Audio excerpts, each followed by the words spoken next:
Welcome to the Andy Ruther Show. Here is your host, Andy Ruther.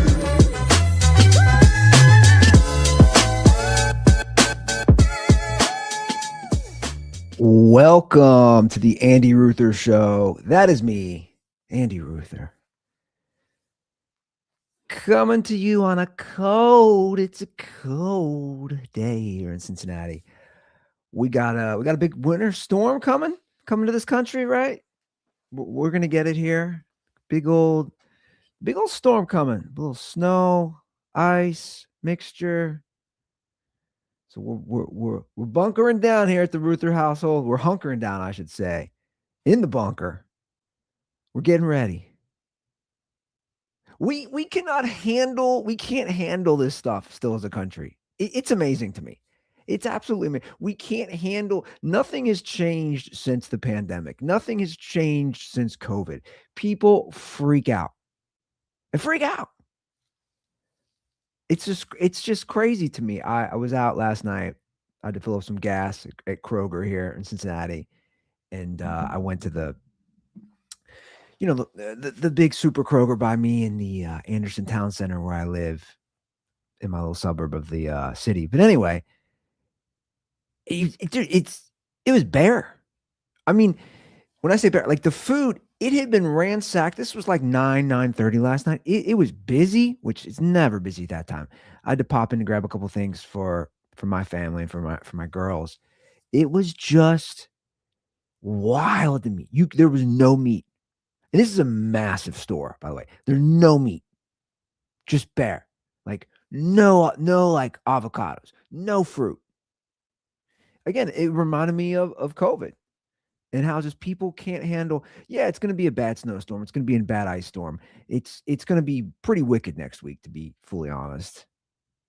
Right here, I'm pulling up my my weather app. I mean, yeah, I mean, just we're gonna get hit with snow tomorrow, snow Sunday. I think anywhere from 8 to 12 inches, which is a fair amount for us.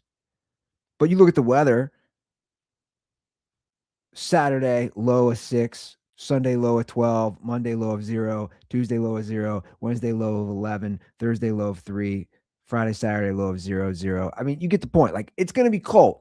So the snow's not melting. These highs are in the teens or maybe low 20s all next week. So we're going to get hit with a lot of snow, get hit with a lot of ice. It's not melting. It's not a hurricane, though. It's not a hurricane. I mean, that's what I'm saying. Like, people are reacting. They just lose their mind. And then I had to pick up some more stuff because I didn't realize we didn't have enough milk. We're transitioning Molly from a girl to a boy. No, we're transitioning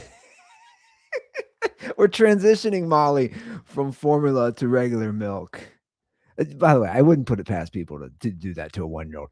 But I don't feel like going down that rabbit hole right now. We got to talk about the snowstorm that's about to hit. But I know it's going to hit a huge part of the country. But I stopped by the local Kroger, the other local Kroger by me, the closer one today. It was packed. It was packed, man. Just people losing their shit. Like, I got to get stew. I got to get food. I got to get all the toilet paper. Dude, it's like 2 days of snow. And it might not melt right away, but I'm sure they're going to be on top of it. I would hope so. I hope so, right? To get the stuff clean. But who knows? It's like I always say, I don't know where the tax money goes to half the time. I've turned into those people. This is like how geeked I get about that stuff now. They fixed like a little small pothole turning out of my subdivision onto a main street this week. And I was like, oh, yeah. Putting that taxpayer dollar into action. I was all excited, like, look at that. They've been needed to get this pothole fixed. I feel good. It's the little things in life, guys. It's truly the little things that get me excited. Just fix a pothole. Then I'm like, cool. I feel good to pay my taxes. When you don't fix it, I'm like, where's it going? Is there an illegal daycare that's taking all my tax dollars? What's going on here? The storm is coming, though. Storm is coming, so that'll be a fun weekend because we basically won't leave, right? It'll be me and the girls, me and Brittany and Molly and Isla, me and the girls, and I'm sure I'll be going crazy by the end of it because I get stir crazy. Like, I want to get out. I get stir crazy. And then the girls just get so damn whiny, you know? These ages, they just get so whiny. Isla drives me crazy with it. I'm just like, dude, stop. And here's the thing, I don't know how to handle it because when I like kind of yell at her, and when I yell at her, like real short, she does stop and it bothers her. Then she cries, and it's like, should I do that? But then it's like, it does work. Like last night, she just kept dicking around, man. I'm trying to put her to bed, and it's like everything is such a hassle to read the books, to brush the teeth, to put on the pajamas, to put on the nighttime diaper. It's like, I shouldn't be fighting you over and I just like, at one point, she's just messing around. I yelled at her, just like, stop it, knock it off. And she starts crying. And then I feel kind of bad. I said, Isla, does it bother you when I yell at you? And she's like, yeah, it does, Daddy. It does bother me. That's why I'm crying. I said, well, it bothers me too. It bothers me you don't listen and you want to mess around and you just keep doing it and you keep doing it. And again, I understand they're kids. I do. But at a certain point, it's like, yo, man, my mind is going to, it's not even about me getting out of your room because I don't mind the nighttime routine. It's just about like, you got to get your sleep, man, because then you're going to suck in the morning. Because then we got to get ready in the morning and do this all over again. But she stopped crying. It was like, Daddy, you made me cry. I was like, well, Isla, there's a reason. Are you going to listen? Yeah, Daddy, I'll listen. I was like, so just do it, man. Again, you're going to be a kid. You're going to be wild. You're going to be full of energy. I get that. But like at a certain point, man, just calm down. Like, just calm down. Don't grow up to be a person that's raiding the local Kroger because of 2 days of snow. Don't grow up to be that person. I've been reading a lot. I've been following this whole Meghan Trainor thing, and I'm kind of fascinated by it. I'll be honest. You guys probably haven't seen it. You know how the algorithm works. You click on one thing, and now I'm just getting force fed, and it's all women, right? Because for the most part, dudes are stepping, kind of sitting this one out, so to speak, which is understandable because unlike some people who think this, we can't give birth. Men cannot give birth. We cannot get pregnant. So, shots fired. Anyway, I've been following this thing because the singer Meghan Trainor, she had a surrogate, right? That carried her baby and just delivered her baby. And it went gangbusters on Twitter. The initial post, which I saw from Pop Crave, one of these channels, it has 147 million views already. And the caption's real simple. Meghan Trainor has welcomed a baby girl named Mikey Moon via surrogate. And it was the picture that kind of set off the firestorm from the discussion. Let's pull up the picture of Meghan Trainor right here. So this is the picture that she had decided to post. Okay, there it is. There's the picture that Meghan Trainor posted. Sorry, let's pull that back up. My apologies there. Okay, so there's the picture. She's crying. She's holding the baby. The baby had clearly just been given birth to. The woman had just given birth, her surrogate. The baby's still covered in what is that stuff called? I mean, this is right when the kid's born. This is right when they look like an alien. I've been there twice with my two girls. Like this is when they are just like, they're like fresh out of the oven, right? They've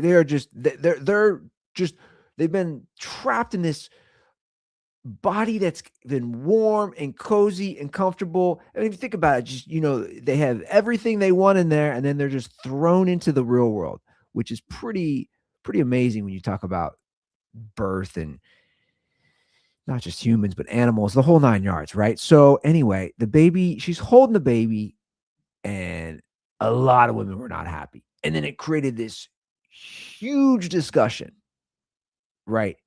This just like huge discussion about surrogacy And should it be legal? It is illegal in a lot of countries. We'll get to that. And just the whole concept of a wealthy woman like her, a celebrity who is having somebody else carry her baby. And I thought it was all interesting, right? I thought it was an interesting discussion. And this isn't the first time this is going to happen or the last time it's going to happen. But I had to ask Brittany. I was like, yo, what do you think of this? I said, it'd be great if you came on the show. Obviously, she won't. I don't know why she won't. She should come on the Andy Ruther show. I live in a house with her. We sleep next to each other. I have fathered. We have made children together. Can you at least just come on the Andy Ruther show to talk about it? Give me the woman's perspective, because now you're just going to have to hear my perspective, the dude's perspective. But anyway, because I know it's controversial. And my initial take was this. Surrogacy, I don't know. I assume there's pros and cons. I assume there's women who need another woman to carry the baby for health reasons. I assume that's a thing. I'm sure it's a thing, right? Which is understandable. You want to have a child, you cannot carry the child. Someone else is going to do it. But let's do a big but. She's a celebrity, so I'm like, I don't think it's that. I'm going to assume it's not that. And Brittany informed me, she goes, yeah, Paris Hilton literally did this twice. I was like, what? She's like, yeah, Paris Hilton had both her kids were carried from a surrogate because her excuse was she wouldn't have time to be pregnant. And I was like, what? That is wild. And I knew Khloe Kardashian, latest kid, was surrogate. And I believe that they were saying that was health reasons. Here is the photo there of, no, that is Meghan Trainor. Let's remove that one. This is obviously Khloe Kardashian. So let's tackle a few things. This is my thing. You see here with Khloe Kardashian in the hospital bed, you see, Meghan Trainor again, right here in the hospital with whatever it's called. Brittany knew the term the other day, the stuff that's all over the baby, right when they're born. Here's my thing, ladies. I'll just say this. You didn't carry the child. Maybe don't pose like you just did. We'll start there. Again, this isn't saying all surrogacy is bad. I don't know. I'm not knowledgeable enough. I'm not a woman. I'll just say this much. Maybe don't pose like Khloe in the hospital bed or Meghan Trainor. Maybe don't pose like, you got the shirt off, and I get it. Skin to skin is a thing. It's important to have skin to skin with your child. I even learned when Isla was in the NICU, they encouraged it. Well, she also had a very low body temperature that they were trying to raise. So skin to skin helps raise the temperature. They had me. They're like, it'd be good for you to take off your shirt too. And I was like, I might choke her with the chest hair. I got a lot of chest hair. I got some thickets. I got a lot of thickets going on here. I'm a goddamn wildebeest. I'm not trying to choke my kid. We're already trying to keep this kid alive. It's in the NICU. Anyway, I digress. The point is, to Meghan Trainor, to Khloe Kardashian, or any celebrity out there, maybe don't do a glamour photo shoot holding the baby, kind of insinuating like the thing came out of your vagina, or that they cut your stomach open. You're kind of insinuating that you've been lugging this thing around for 9 and a half, 10 months, whatever it is. You're kind of insinuating that when you do that. In fact, you really are. You really are. You're insinuating that. You can do a photo with your child. It's your child. Do a photo. Don't insinuate that you were carrying the kid for 9 months. It's disrespectful. It is. It's disrespectful for the woman who did that. It's disrespectful for the women that do that. Pregnancy is no joke, man. Trust me. I've lived with a woman who's done it twice. It's hell. And if it's hell for me to live with it, it's hell for the actual person doing it. Trust me. It's brutal, man. It's brutal. And any dude out there who's dealt with it, you know what I'm talking about. I mean, both my kids, I was like, can we have this kid already? I'm sick of hearing her bitch. Full disclosure. I'm sick of the hormones. I'm sick of everything. Can we just have this kid already? Like, I've been dealing with this for 9 and a half months. Let's just have this kid already. So that's point number one with these ladies. With you, Meghan Trainor. That's point number one. Maybe don't do this post. Look at it. Maybe don't do this post here. Maybe don't do it. Maybe wait. And women are coming in the comments. They were coming in the comments. Here's one that had 4.8 million views. The concept of a rich woman buying a poor woman's womb, then holding the baby in her arms and crying as if she gave birth herself. Nobody can convince me that this isn't diabolical.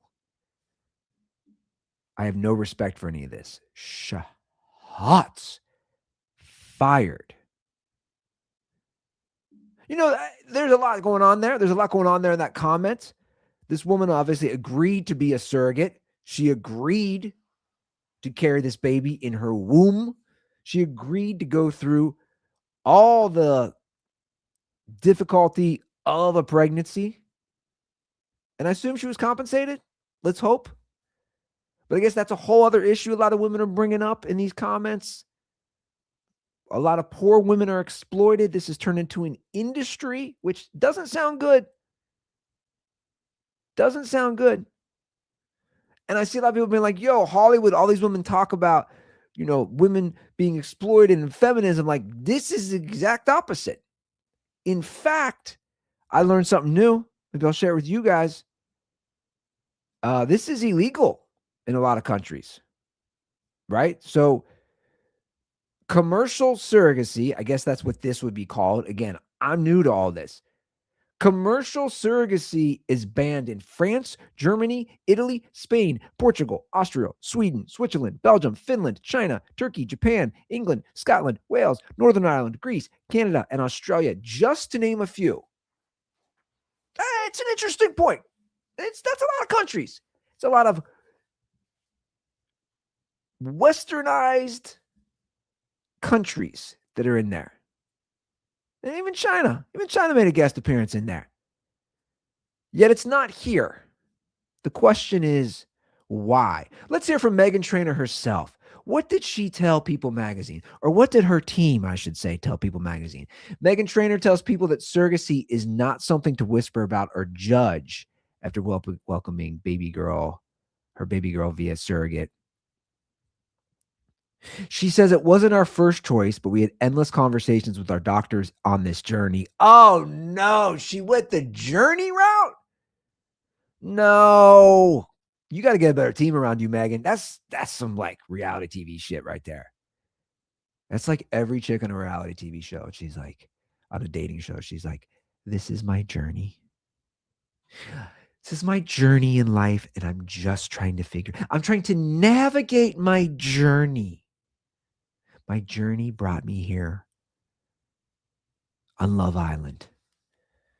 And hopefully it leads me to a magical place with the man of my dreams. We had endless conversations with our doctors on this journey, and this was the safest way for us to be able to continue growing our family. We are forever grateful for that option. I want people to know that surrogacy is just another beautiful way to build a family. It's not something to whisper about or judge. Oh yeah, you tell them, Meghan. It's rooted in trust, science, love, and teamwork. Every family's journey. Oh, she did a journey again. She did two journeys two journeys. Not one, but two journeys.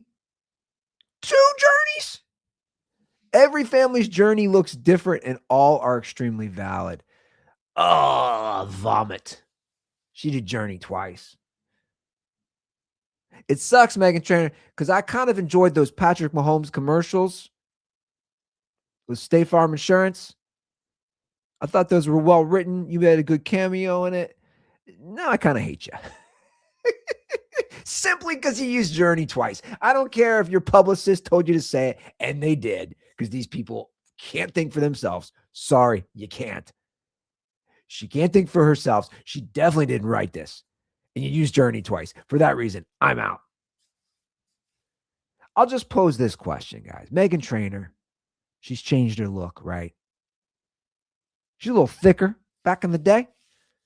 Back when that song, all about that bass, right? I think that was even about, maybe, was that even about a woman? I didn't follow it close enough. I just know the song. I don't even listen to the lyrics. All about maybe embracing the body of a thicker woman, a large boned woman. So I did a little digging. So my girl Meghan Trainor, shocker, she's on Manjaro. For those of you who don't know, it's basically Ozempic. Same exact thing, different brand. She's on Manjaro. Guess what you can't do? You can't take Manjaro when you're pregnant. I know that. I know you can't take Ozempic when you're pregnant. I'm not saying this was the reason that you changed your journey to a surrogate. I'm just saying you was a bigger girl. Now you're a skinnier girl. And you're openly saying you take Manjaro. Doesn't have anything to do with that. Doesn't have anything to do with that. That you didn't want to go through the work, the grind of the pregnancy, the emotional and physical toll that a pregnancy will take on a woman. Is it that? And by the way, if it is that, just be real. See, this is my thing on everyone in life. Just be real. Just be real, Meghan Trainor. Just be like, yo, I got skinny, man. I used to be the fat chick. Now I'm skinny. I'm in commercials with Patrick Mahomes. I look good. I look sexy. I don't want to mess all this up. I don't want to mess all the new Meghan Trainor up, because my journey is now about being a skinny chick. That's my journey. That's where it's taken me. And I don't want to mess up all that and put on all that weight that happens during pregnancy to a lot of women. I don't want to do that. Just be real. Just be honest. That's all I ever ask about people. Be real and be honest. Don't be talking about you're going on all these different journeys. No, you just didn't want to get fat again. That's cool. You didn't want to stop taking Manjaro, which, by the way, is the easy way out. It is. All that stuff is the easy way out. I have gotten back into David Goggins, who I think is amazing, but also hilarious. How can you not? I started listening to, dude, somebody made a whole album of songs with music, and David Goggins like doing his thing where he's like, he's just, you guys, if you know David Goggins, you know David Goggins. You're just like, don't be a bitch. Stay hard. When I was 300 pounds and I woke up and I wanted French fries and I wanted milkshakes and I wanted Whataburger, I said, no, I'm going to be a Navy SEAL. I'm going to stop eating all that shit. I went for a run and I thought it'd be 5 miles, but it was only 1 mile. Anyway, like, I do find him inspirational, for real. I read his book, like his first one, right when it came out. Somebody gave it to me. And I've obviously seen him on everything from like Joe Rogan to other podcasts. And the dude's a boss. But through all of his like journey, to use a Meghan Trainor word, through all his journey, is like, it's all legitimate, man. When I say legitimate, he's right about everything, taking the easy way out, man. He's right. And the truth is, like, I've been going through some things and I'm like, yo, man, stop being a bitch. That's what David Goggins says. Fight for what you want in life. Stop being a bitch, Andy. Also, like, I don't know if it's an equivalent, but I was thinking, like, because obviously I can't be pregnant. I can't have a kid grow inside me. But I was thinking, like, what's the equivalent for, like, her posing, or these women posing like they just did actually do all the work? I don't know what that is. Is that me putting the medal on like I just finished the marathon? When they're like, yo, dude, you didn't do shit. You just walked right past the finish line. You put the medal on. You put the shirt on that says 26.2 miles. You didn't actually run the marathon. You didn't actually train for the marathon. Why are you acting like you did? That's like the male equivalent, I guess, or one that I could think of through all the surrogacy stuff. It's an interesting conversation, though. And I understand why, like, a lot of women are worked up over it. And again, I just gave a big list. It's banned in a lot of countries because 100% women are going to be exploited. especially poor women, women who need the money. Again, if it's for health reasons, I understand. I have a feeling most of Hollywood ain't doing it because they might die carrying the baby. It's because they don't want to mess up their lady parts or they don't want to get fat. Or apparently, again, I don't know the quote. Brittany said Paris Hilton didn't have the time to be pregnant, which is wild. It's just disrespectful. You know what? Because it's treating children like they're an accessory. It is. It is. It's treating kids like they're an accessory.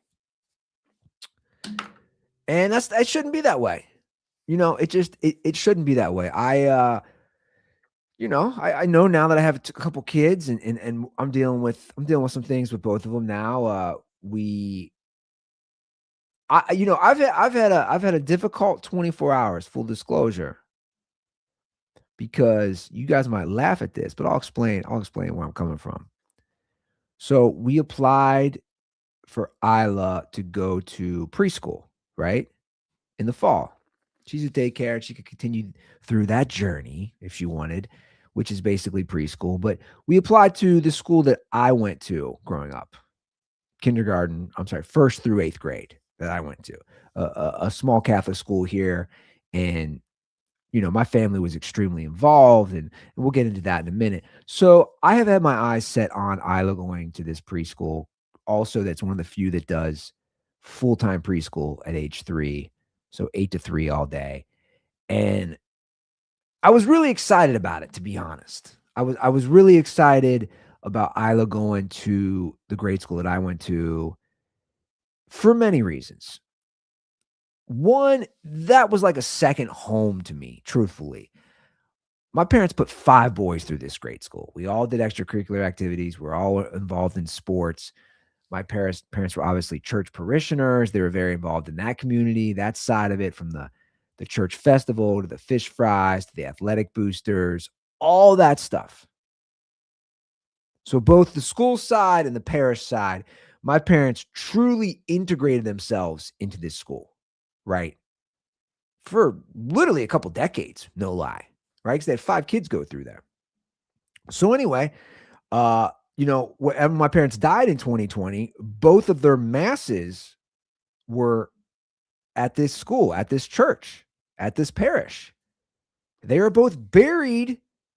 This parish has a cemetery. They are both buried at, right? So there is a huge emotional connection for me at this school and this church. Huge emotional connection, right? In fact, when I am really missing my parents sometimes, or I just feel like I need to get some spiritual insight, I might pop over and just pop into the church. Because I feel something when I go in there, right? I just do. Again, I gave both eulogies for my parents at this church. Again, it's where I went to school, 1st through 8th grade, athletics, extracurriculars, all of this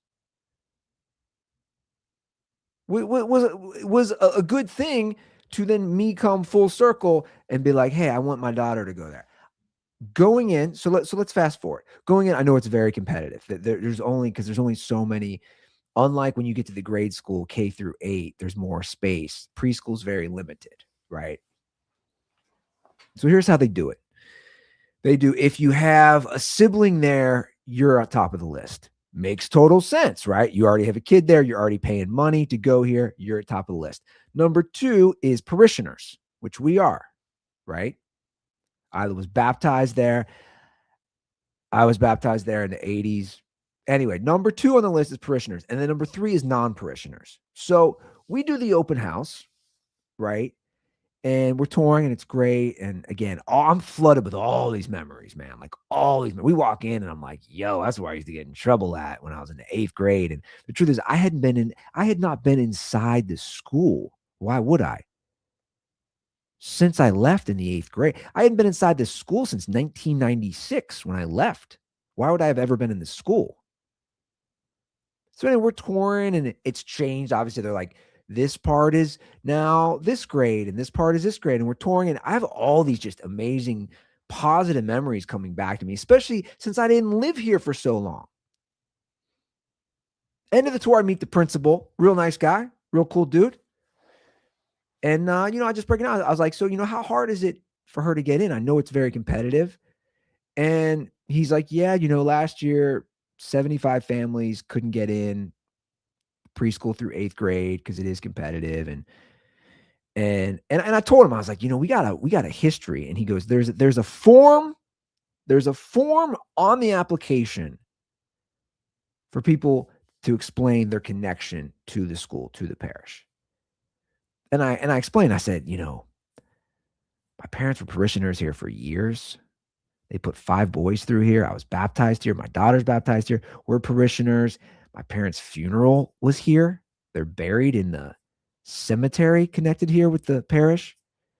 Like all these things.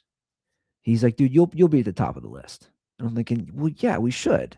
Like based on the curriculum, based on the criteria, we should literally be right under. We should be number 1, realistically, outside of people who have kids. People who already have kids, then they go to parishioners. We should be number 1. So I was like, yo, this is a shoo-in. Brittany was a little worried. I was like, this is a shoo-in. She's going to get in here. And I was like, no, it's a shoo-in. We get an email yesterday from the assistant principal that Isla is on the waiting list. And the truth is, I was shocked, man. Like, it really bothered me. Still does. Really bothered me for so many reasons. And the truth is, would we save money her going to this preschool versus daycare? Yeah, we'd save money. And a decent amount. I did the math last night. It's like $5,300 we'd save. So it's nothing small, but it's also nothing like massive over a year. But again, that's a nice little chunk of change. It is. But it's not about the money. I kept thinking about it more. It's not about the money. And truthfully, I think her new daycare is amazing. I don't think academically it'd be that much different. But you know what really bothered me the more I thought about it today?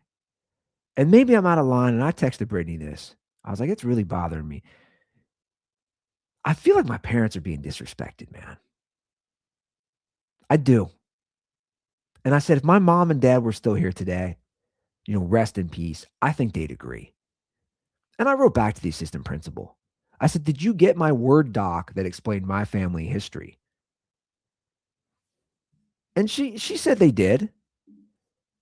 And, she wrote back, it was very confusing. She said the admissions committee had difficult decisions to make as there are few spots available for our active parishioners. And again, I just kept rereading the email. Just kept rereading it thinking, there's few spots. Like, if we're going to play the resume game, and I'm doing it right now, like, who's got a better resume than me and my family? Right? Like, we're checking all the boxes. On top of that, my parents were literally so loyal to this school, to this parish for all those years. And again, the fact that they're literally are buried in y'all's church cemetery. Like, I don't care how competitive it is. And like, I don't know, maybe I feel like it's not even about preschool. It's like my brother called me today. He's like, dude, it's just preschool. She'll get in there maybe next year to preschool or by kindergarten. I'm like, but dude, it's the amount of time and energy that mom and dad put into this place. That's what's really bothering me, man. They created especially my mom, some of her best friends, lifelong friendships were through this school, right? It's a community.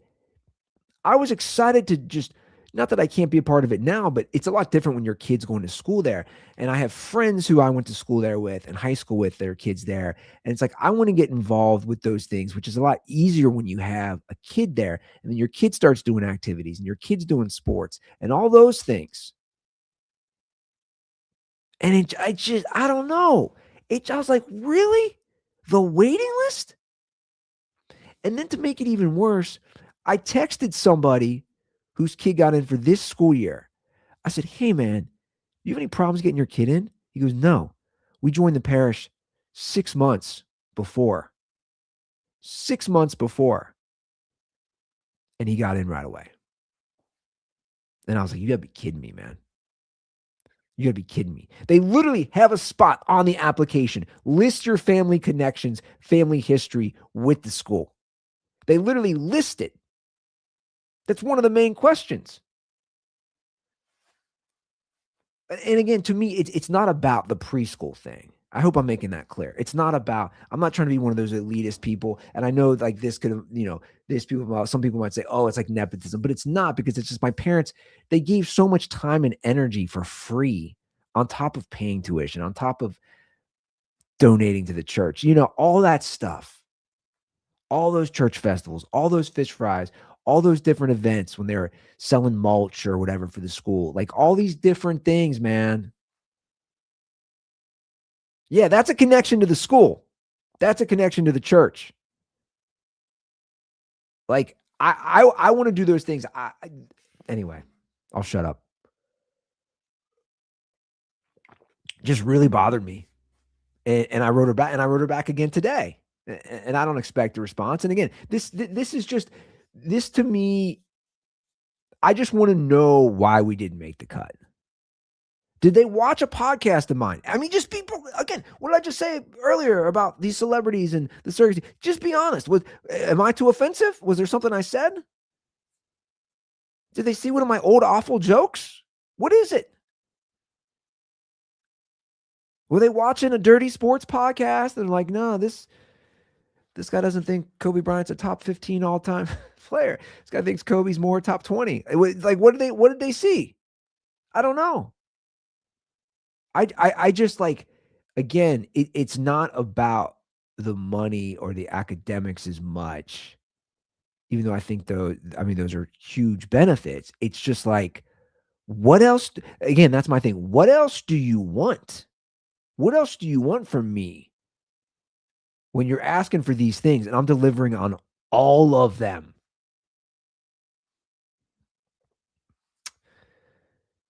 Anyway, it'll be all right. It's not the end of the world. It's again, I've been listening to a lot of David Goggins, and it's like, yo, man, sometimes you gotta just stop being a bitch and then just get right back up. And that's what I'm doing. I just had to vent about that. Molly she had her tube surgery last week. Went well. I had a couple of people DM me about that. Appreciate that. Didn't take long. So she got tubes in her ears now, which should help her and reduce the number of ear infections. But what I want to do for you guys is, let's talk about the bill. We love doing that here on the Andy Ruther Show, these hospital bills. And let's talk about the bill for her tube surgery. So first of all, let's talk about the actual surgery. By the way, the ENT who does surgery, love this guy. Great dude. Shout out to him. Dr. Murate, he's great. He's amazing. He's efficient. He's friendly. The whole nine. He's great. So I'm getting text notifications. I know exactly how long the surgery is going to last. By the way, like, let's loosely use the term surgery. Let's put that in air quotes. 6 minutes. No exaggeration. Surgery was 6 minutes for them to put the tubes in her ear. 6 minutes. Now they did have to knock her out, which is tough. If you've ever been a parent, it's tough to see your 1-year-old. They have to take her off. You don't see them do that to her, but they have to take her away. And then when she comes to, it's a whole thing, man. It's a whole thing. Right. So there was that. You got to calm her down, relax her. You take photos. I took my shirt off, acted like I just gave the surgery. Psych. That's what Meghan Trainor would do. No, I didn't do that. But, it's a quick surgery. It's 6 minutes. So here's the estimated bill. Brittany goes, you got to look at this. Estimated bill for that surgery before we get to any health insurance, $11,586.77.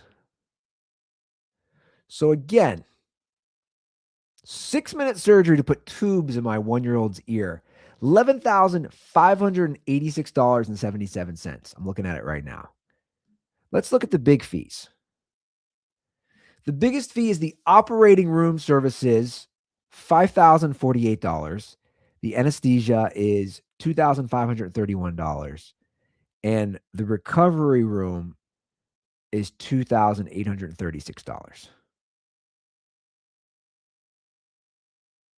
The actual doctor fee is way less than this. So the actual doctor fee, shout out to Dr. Morate again. He's an amazing doctor. His fee is only $964, which to me is fair. He's doing a surgery. He's putting tubes in my daughter's ears. He went to many years of college for this. He's an expert at what he does. He's great. He did it for Isla. He's amazing, right? $964. Guess what? Insurance takes care of most of that. I'm looking at it right now. Boom. Insurance, $932 covers that. We only owe $31.71 for him. That's great. Insurance is saying we're going to cover it. I say, well, we're cool. $31 then. Let's get to the other ones. The recovery room, $2,836. Let's put the air quotes, recovery room? Guys, you don't have your own little room. And, it's a giant thing. There's a giant curtain going across that divides these little things. We're not even in an actual hospital. Like, really. It's not, it's all doctor's offices connected. They bring my daughter, they bring Molly in to the recovery room. We're there, I'm not even exaggerating, for 15 minutes. Maybe.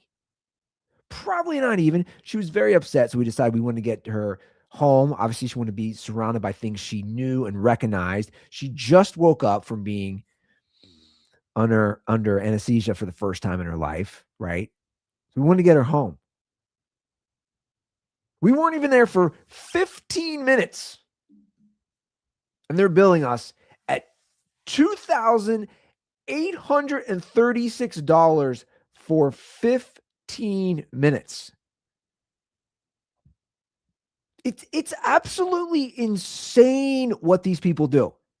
It's absolutely insane. They're telling me the anesthesia, this is what I don't understand. So can someone explain this to me? The anesthesia costs less than the recovery room using the actual facility. The anesthesia, which obviously is a big deal. I had to talk to, the doctor. You got to go over all these things with your about your daughter, and can she do this? Has she eaten this? Is she allergic to this? Because it's very serious, right? Something goes wrong, she could die. Let's just call it what it is. She could die if they give her the wrong drugs. She could die. It's very serious. It's very serious. You tell me why anesthesia costs less than the recovery room. Someone explain that to me. Am I just stupid? Am I out of my zone?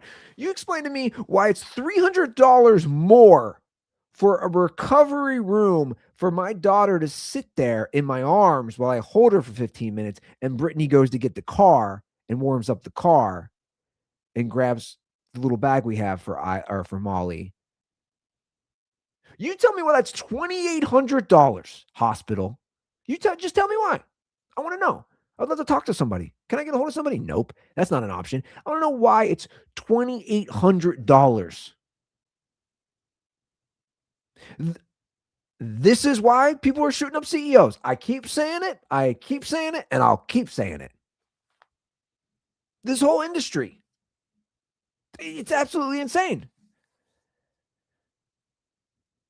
It's just, again, if you break down the bill, why is the cheapest part of the bill the guy who did the most work? Someone explain that to me. The doctor who performed the actual surgery is the cheapest line item on the bill. That's a problem. He's the one doing the surgery on my daughter. He's the one helping her.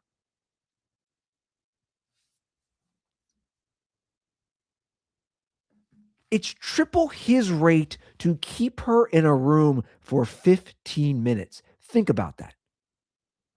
The rate of her being in that room and it's not even a room for the millionth time. There's no ceiling. There's no walls.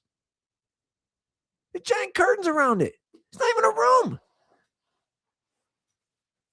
That's triple the rate of the actual doctor who performed the surgery.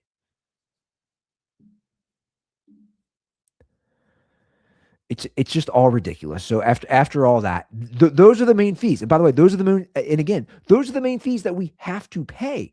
Again, the doctor is basically all covered. So that $11,586 surgery comes out to $2,859 after insurance. I'm a logical person. I've said this time and time again. I'm a practical person. I'm a reasonable person. I don't expect this to be free. I also don't expect to pay $2,800 to keep her in a room for 15 minutes while I hold her and she's crying. You guys are just assholes. I said this before. I said it again, and I'll continue to say it. You're all just assholes. This is why people are shooting up CEOs. Molly's doing good, for the record. Bless her heart. She's 1 year old now. She turned 1 on Sunday. Poor girl had a stomach bug. She was vomiting a bunch again. Then she got diarrhea. She didn't even get to eat cake for her birthday because of her stomach. Dude, she puked up in our basement. I was holding her. I've never seen. We don't even understand it. She puked up all these peaches that she'd eaten earlier. Just like everywhere. All over the floor, all over me. Just, I'm holding her just like all over my pants, my shirt, all over her. Got all over her hair. Got all over me. We both had to shower, or she had a bath and I had to shower. Just everywhere. Poor girl. We have we don't know what to do. We have towels down in our room at this point. We have towels down in our room from like all the vomiting. I don't know. We'll figure it out. Don't want to take her to the doctor. It'll be $2 billion. I mean, what do you do? It's just all. I don't know. I felt bad for her though, guys. For real. I know she's 1, and we didn't do a big thing. We learned that with Isla. You know, when Isla turned 1, we had both sides of our families, Brittany's side and my side, and they came over. And kids can't even open presents, right? It's kind of pointless. At 1, they don't even know how to open gifts. They don't even know how to open wrapping paper. It's pointless. And we're like, we're not going to do that again. Plus, she had just had her surgery 3 days before, and we didn't know how she'd be feeling. So we didn't plan a big party, and good thing we didn't, because she wouldn't have been able to partake. She had, again, a bad stomach bug. But I felt bad for her. I was like, she doesn't even, we opened a couple gifts for her. Brittany actually chilled out, which was good. She had some balloons, but like she didn't even get to eat cake, man. She couldn't. Her stomach was bad. She had to basically stick to a bottle. She wasn't digesting food. She was just puking it out or shitting it out, So I felt bad for her. I was just like, you don't get this. Like, because at times I was like, everything is, all the attention's on Isla, because she's older and she's fun. I was like, I don't want to miss out on Molly, because she's such a sweet little kid during the day. Terror at night, but just an angel during the day. So that was our weekend, and we have a good weekend coming up, right? We got a good weekend coming up. We're all going to be in here. I'm going to be stuck with the girls. Like, I know I've talked about it, but like at some point I need to get a dog. I need to get a male dog. I need some sort of testosterone in this house besides me. I really do. Like, Isla's already taking Brittany's side on everything. It really is a woman thing. I'm telling you. I was telling my neighbor this. We talk about it because he's got 2 little girls. It starts at a young age. It really does. I see it. I see the quote unquote woman stereotypical tendencies at a young age, and they stick up for each other. Like, Isla's already just like, yeah, dad, mom, and don't say that to mommy. And it's like, whoa, you know what we're talking about. What is this, just girl power? You all stick up for each other? They do. I was like, I'm outnumbered here. When you guys get a little older, like, I don't know.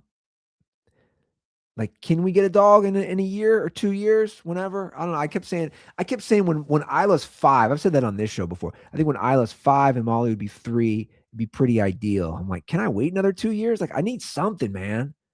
Not that I'm going to get like a big old manly dog, but like, I need a male dog. I need something in here. I need some little testosterone. Give me something, man. Rest in peace, Roscoe. God damn. Give me something. All these women. I don't even want to foresee it again. I don't want to look in the future, the days when they all are acting, crazy when they're in high school. Oh God, my God. I just had a foreshadow into the future. Dude. Thank God I have football. Thank God I have football to save me. Watch the NFL. All right, guys, let's wrap it up here. We have a hotline here at the Andy Ruther Show. You can always give a shout. It's always open. 859-935-0078. Once again, 859-935-0078. My DMs are always open, so don't hesitate to reach out, question, comment, concern, share your life stuff. I'm always here. Instagram, Twitter. You guys know where to find me. All right, guys, have a great weekend. If you're in the middle of this storm or in this region, stay warm, stay inside, and have a great weekend. Much love, guys. Peace.